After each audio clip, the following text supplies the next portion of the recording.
رسول اللہ صلی اللہ علیہ وسلم سے میں نے ایک حدیث سنی ہے، حدیث آپ نے سننی اور یاد رکھنی کہ اسم اعظم ہے اللہ کا، ایک ایسا اسم بھی ہے کہ جس سے اللہ کو پکارا جائے تو اللہ تعالیٰ وہ دعا فور قبول کر لیتے ہیں، اسی لمحے نہ اسی وقت میں۔ اور ابو امامہ کہتے ہیں رسول اللہ صلی اللہ علیہ وسلم نے فرمایا وہ اسم اعظم سورۃ بقرہ میں بھی ہے، سورۃ آل عمران میں بھی ہے اور سورۃ طٰہٰ میں بھی ہے۔ کہا رسول اللہ نے بس مجھے میرے سامنے یہ بات کی تو میں سورۃ بقرہ کھول کے بیٹھ گیا، سورۃ آل عمران کھول کے بیٹھ گیا، سورۃ طٰہٰ کھول گیا، صحابی کا کھول ہے۔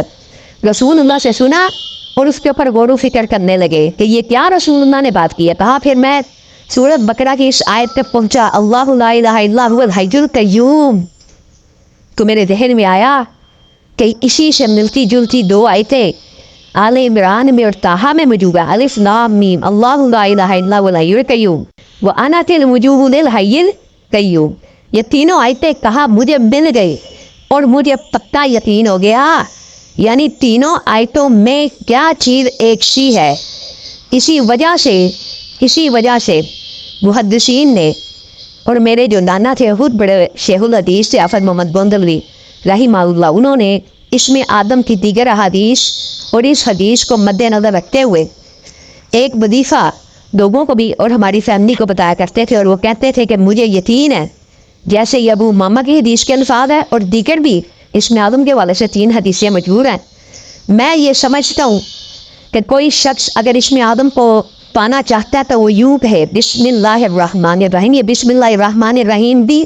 شامل ہے، الف لام میم اللہ لا الہ الا هو الحی القیوم یا واحد یا ذی الجلال والاکرام، یہ مستقل ہے بسم اللہ الرحمن الرحیم الف لام میم اللہ لا الہ الا هو الحی القیوم یا واحد یا ذی الجلال والاکرام۔ اور ان کا یہ کہنا تھا، میں نے اپنے جتنے نمازیوں کو اللہ کے فضل و کرم سے تحدیث نعمت کے طور پہ کہہ رہا ہوں، ان کا ہی صدقہ جاری ہے، جس ساتھی کو یہ وظیفہ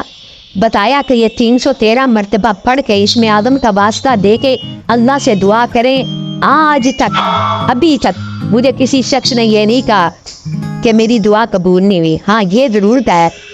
کہ ابھی 313 کے درمیان کئی دفعہ پڑھتے پڑھتے شیطان اس طرح کے وظائف پڑھتے ہوئے شیطان وسوسے ڈالتا ہے، مانتے ہیں تو پورے نہیں ہو سکے۔ تو جو بندہ یہ سمجھتا ہے ایک دفعہ 313 مرتبہ ایک نشست میں نہیں پڑھا گیا، توڑ توڑ کے پڑھ جائے،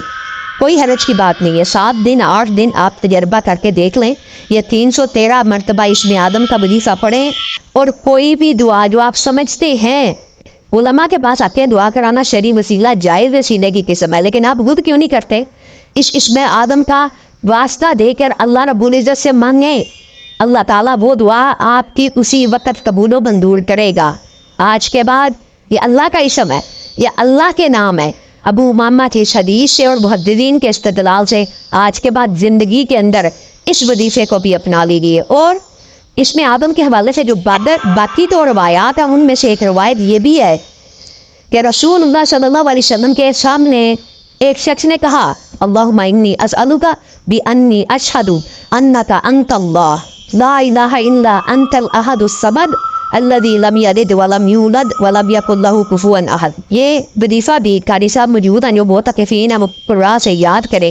اور جو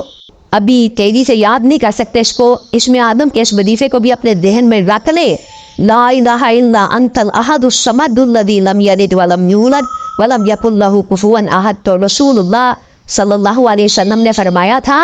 اس شخص نے اللہ سے اسم آدم سے طلب کیا، اس کی دعا اللہ تعالیٰ ضرور سنے۔ اور جو تیسری روایت ہے اسم آدم کی، اس میں یاد الجلال والاکرام کے اور بدیع السماوات کے الفاظ بھی موجود ہیں، تو آپ کے لیے یہ تینوں چاروں وظائف اکٹھے کر کے یاد کر کے آیت الکرسی پڑھیں، یہ بسم اللہ الرحمن الرحیم الف لام میم اللہ لا الہ الا هو الحی القیوم یا واحد یا ذا الجلال والاکرام پڑھیں، اور یہ جو وظیفہ آپ کے سامنے رکھا یہ پڑھیں۔ اللہ رب العزت سے جو دعا کرنا چاہیں اسم آدم کے ذریعے سے اللہ رب العزت قبول کرتا چلا۔